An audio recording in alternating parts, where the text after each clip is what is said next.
बंधकों के वीडियो जारी होने के बाद एक बार फिर से इजराइल के प्रधानमंत्री नेतन्याहू मीडिया के सामने आए और सीज फायर की किसी भी संभावना से उन्होंने इनकार किया। नेतन्याहू ने कहा कि सीज फायर करना आतंक के खिलाफ समर्पण करना होगा, जो कि इजराइल कभी नहीं करेगा।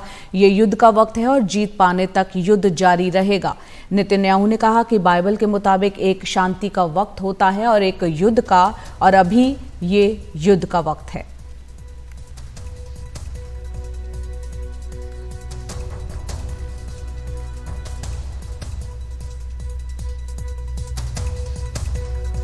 Just as the United States would not agree to a ceasefire after the bombing of Pearl Harbor or after the terrorist attack of 9/11, Israel will not agree to a cessation of hostilities with Hamas after the horrific attacks of October 7th. Calls for a ceasefire are calls for Israel to surrender to Hamas, to surrender to terrorism, to surrender to barbarism. This is a turning point. A turning point for leaders and nations.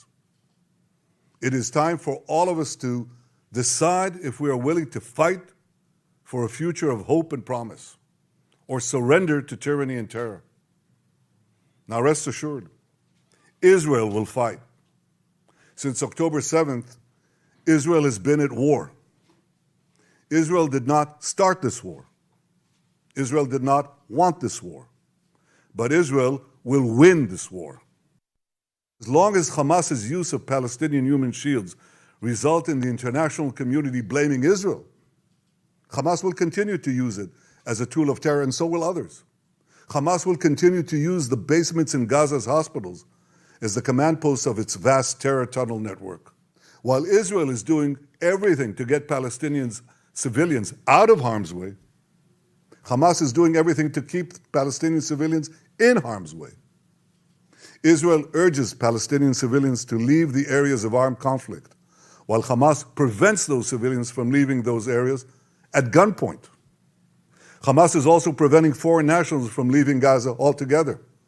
And most despicably, Hamas is holding over 200 Israeli hostages, including 33 children, holding them, terrorizing them, keeping them as hostages.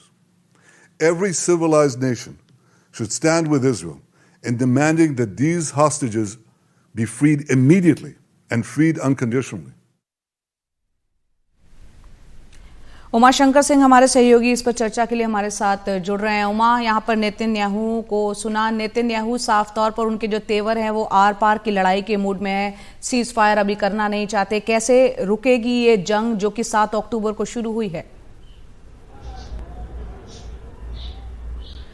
जी देखिए, तमाम जो विश्व संगठन है उनकी तरफ से बार बार appeal की गई। अमेरिका जैसा देश जो है वो भी जो युद्ध विराम के पक्ष में है, ह्यूमैनिटेरियन पॉज के पक्ष में है। तमाम इन अपीलों के बावजूद जो इजराइल के प्रधानमंत्री नेतन्याहू हैं उन्होंने बहुत ही खड़े लहजे में काफी दो टूक शब्दों में उन्होंने कहा कि सीज फायर जो है वो नहीं होगा। अगर सीज फायर होगा तो इसका मतलब है हमास के सामने आत्मसमर्पण करना, जो इजराइल कभी नहीं करेगा। तो बहुत ही एक स्ट्रांग वर्ड में इन्होंने फिर से अपनी बात दोहराई है और कहा है कि जीतने तक हमारी लड़ाई जारी रहेगी। इस बीच इजराइल की सेना की तरफ से जो बयान जारी किया गया उसमें साफ तौर पे कहा गया है कि उत्तरी जो गाजा है वो हब है हमास का, और वहां पर खासतौर पे जो हमले हैं, ग्राउंड ऑपरेशन जो हैं वो किए जा रहे हैं। हमले वैसे तो जो इजरायली सेना के मुताबिक पूरे गाजा पट्टी में किया जा रहा है, लेकिन नॉर्दर्न पार्ट को जो मुख्य एक निशाना जो है वो बनाया जा रहा है। और खासतौर पे जो जहां पे आड़ लेकर छिपे हुए हैं, चाहे वो हॉस्पिटल्स हों, चाहे वो शरणार्थी कैंप हों, या जो भी घनी आबादी वाले इलाके हैं जहां से हमास के जो लड़ाके हैं वो ऑपरेट कर रहे हैं, उनको खास निशाने पर लिया जा रहा है, इजराइल की सेना की तरफ से कहा गया है। तो फुल फ्लेज्ड एक जो ग्राउंड ऑपरेशन है वो चल रहा है, और प्रधानमंत्री के बयान से साफ है कि इजराइल रुकने वाला नहीं। लेकिन जो इजराइल ने जो ग्राउंड पे ऑपरेशन शुरू किया, और उससे पहले भी जब ऑपरेशन की तैयारी थी तब भी हमने देखा अलग अलग देशों की तरफ से कड़ी प्रतिक्रिया आ रही थी। ईरान की तरफ से कड़ी प्रतिक्रिया आई थी कि ये कई मोर्चों के खोलने जैसा होगा। होगा। लेबनान की तरफ से कड़ी प्रतिक्रिया आई। तमाम देश जो हैं वो कड़ी प्रतिक्रिया दे रहे हैं, खासतौर पे अरब देश जो हैं।